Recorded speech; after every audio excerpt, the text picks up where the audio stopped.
All right, good morning, everybody. A lot of people's been asking me about the John Scoschavis chicken tractors. They've been asking us about how we raise our chickens, why we move our chickens every day. So here's our 3 John Scoschavis chicken tractors. They're 3 years old. This is the 3rd season that we've actually used them. As you can see, they got little door hatches on them, which is kind of cool. Open right up to the chickens. Here's our chickens. If you look in there, you can see all the brown materials or the droppings that the chickens have laid, and with it being in there, the nitrogen would actually be hot enough to cause calluses on the bottom of their feet. So what we're going to do is we're going to show you how we move them, we're going to show you how we feed them, and then we're going to show you how to water them. So if you'll just watch us. All right, come over here. All right, so each chicken tractor has a little rope on it that we pull it. There we have an area on the back for where we can put wheels on it, and it just helps alleviate it a little bit. But I've just found out that it's easier, but it takes a little bit longer. So we'll just go ahead and get them moved. So what I like to do is you can come over here. I don't know if you can hear me. What I like to do is just start bumping the chicken tractor a little bit, and as you can see, the chickens after about their 3rd or 4th move, they really start to know what you're doing. So I kind of just bump it a little bit to get them knowing that it's moving. And then as you'll see, some kind of stick in the back, but most of the time they all come running up. And I try to be easy because sometimes they like to get a foot stuck under there. So I just walk. See, there's that one in the back that he moved like 3 foot and then sat back down. So I'm gonna try to bump him a little bit with it. There he goes.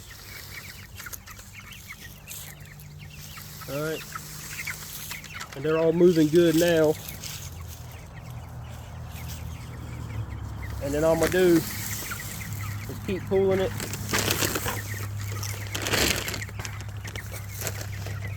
And one thing I found to do that makes it a lot easier on the person that's doing the watering and the person that's doing the having to walk around the chicken tractor is to give yourself about 2 foot. Give yourself about 2 foot of space between where the chicken tractor was, which I keep them lined up, and then where the new chicken tractor is. And the reason why is you get this whole area right here to be able to walk and water the chickens without having to step in the manure or the droppings of the chickens. As you can see, all this right here is actually the droppings from just yesterday. Now as the chickens get older, they'll start getting bigger and dropping more, which would mean that we have to move them more often. You want to hold that for me?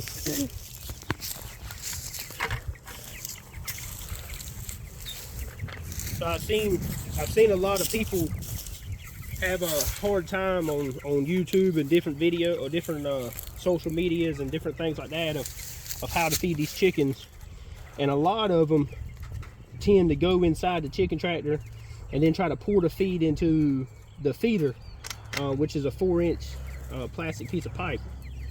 But what I found is the easiest way to do it without having to get in with the chickens is just to reach in and grab it, pull it up with one hand, send it all down to get the extra out,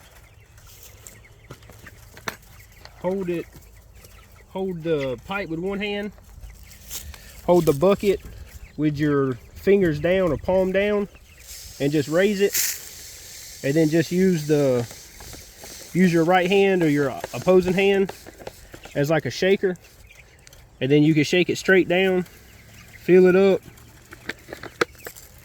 and then all you got to do is set it down and the feeder's full.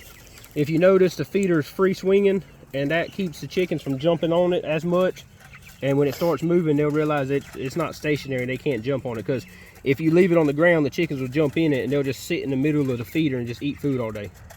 But as they get older, we'll raise it up. As you can see with the water, it's high enough that they can get it, but they got to stand on their feet in order to get it. They can't be lazy.